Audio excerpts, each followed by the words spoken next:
Hello guys! Hello Aries! Welcome dito sa aking channel, Kapalaran 888 Aries.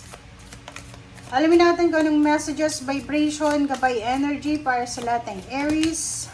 Okay. 3 cards, Aries. 4. Okay, Aries, ito ay para sa Venus retrograde. Message para sa inyo. So, simulan natin dito sa first card mo. Follow your own rhythm. 5. So, sundin mo daw kung ano yung sinasabi ng iyong intuition. Sundin mo kung ano yung sinasabi ng isip mo, ng puso mo, ng katawan mo. Okay? Next card natin is Shock of the New, number 6. Wow! So, nakikita ko sa'yo dito, Aries, na posible magiging mabibigla ka. Okay? So, may mga oportunidad na papasok sa buhay mo na posibleng ikakabigla mo. So, parang unexpected na twist ng events.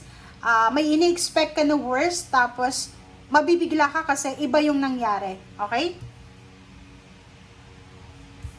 Okay. Next is number 41, bring it into form. So, nakikita ko sa'yo dito, Aries, na kung may mga plano kang gawin, mga plano sa buhay, gawin mo na siya as soon as possible. Huwag mong sayangin yung oras mo para dyan. Make sure na kumilos na tayo. Number 22, she feels, she knows. So, kung anong pakiramdam mo, kung anong nararamdaman mo, ipahiwatig mo to, express it. Sinasabi dyan ng barahan na marami kang alam na hindi mo sinishare kasi natatakot ka na baka mapagsabihan ka, Aries, na mayabang or anything. But dito sinasabi sa'yo ng baraha na kung ano yung nararamdaman mo, kung ano yung alam mo, sabihin mo. 'Di ba? Walang makakapigil sa'yo, and kailangan mo na express kung anong nararamdaman. Kasi pag hindi mo yan in-express, pwedeng kang ma-confuse, pwedeng sumabog yan, 'di ba? Wow! Aries. Nakikita ko may Aries dito na parang mabibigla siya sa mga pangyayari. Mabibigla siya sa mga malalaman niyang pagbabago sa mundo. Okay, number 13, Divine Feminine, step into your power.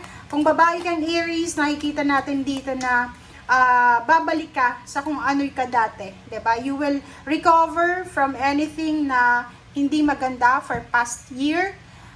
Makaka-recover ka kung may health issues ka, meron kang financial issues, kung ano mang nawala sa'yo, ano mang ninakaw sa'yo, or ano man na kailangan mong i-recover, ay makaka-recover ka.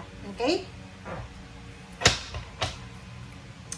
Tingnan natin dito sa third deck mo. Yung message natin ngayon is Venus retrograde, guys. Puro emotion to. Okay? Kung ano yung emotion na mararamdaman mo.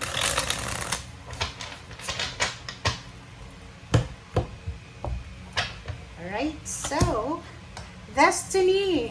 Wow.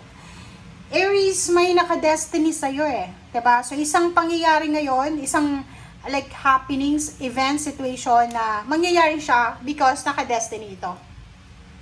As a will of God. Diba? 4 of Swords. Nakikita ko sa'yo dito na Aries, naka-destiny na lahat ng pinagdaanan mo ay matapos na talaga. So, it's the end. End of sufferings, end of delays, end of setbacks, end of stagnation, restrictions, or anything na kailangan ng magtapos. And 9 of Cups, nakikita ko sa'yo dito na makakatanggap ka ng sobrang good news to. Huge, enormous, abundant good news ito na pwedeng magdala sa'yo ng sobrang kaligayahan. Okay? 7 of Swords. So, nakikita ko sa'yo dito sa 7 of Swords na to, na may iba sa inyo dyan na masyado kayong nagtitiwala. Yung parang sa sobrang kabaitan mo, lahat nagtitiwala ka, which is masama yun. Okay? Sinasabi sa'yo dito ng baraha na mag-iingat ka sa mga taong pinagkakatiwalaan mo, babae ka man or lalaki, kasi pwedeng ipahama ka nila. So, nakikita mo tong 9 of Cups and then 10 of Cups, sinasabi ng baraha sa'yo dyan na kahit kapamilya, kahit kadugo mo, kaibigan, asawa, pamangkin, kapitbahay, make sure na bawas-bawasan mo yung sobrang pagtitiwala. Okay? Chariot card, congratulations. Pack your things, Aries, kasi may incoming travel na paparating sa'yo. Pack your things kasi kahit man maraming tao yung kumontra dito, like for example, pupunta ka ng ibang bansa, nag-apply ka ng trabaho sa ibang bansa, wala na silang magagawa. Maraming kumukontra sa'yo, but wala silang magagawa kasi it's your destiny. Okay? It's either bibili ka ng sasakyan, maraming kumukontra, wala silang magagawa kasi yun ang gusto mo eh. Gusto mong lumipat ng company, gusto mo ng promosyon, gusto mo ng pagbabago, wala silang magagawa kasi gusto mo yun eh. Diba?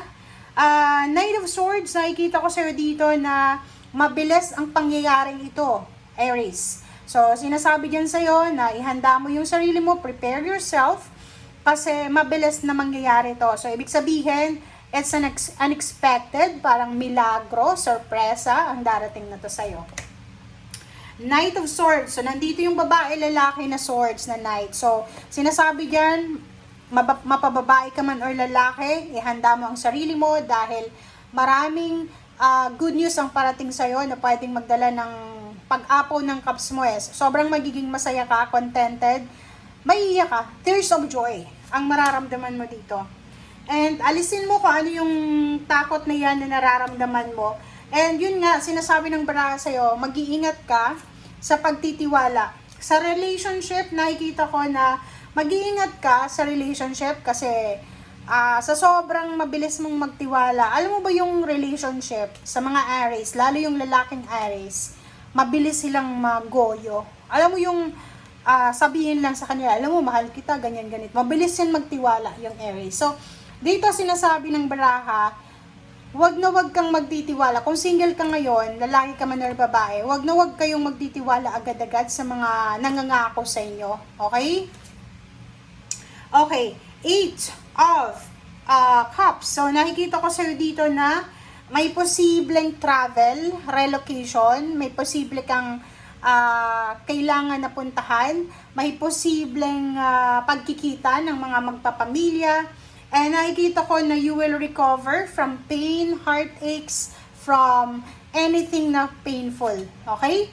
And Page of Swords, nakikita ko sa'yo dito na kung ano man ito na darating sa'yo sa ngayon, kung ano man ito na magmamanifest sa'yo sa ngayon, lalo na ngayong April, tuloy-tuloy na to.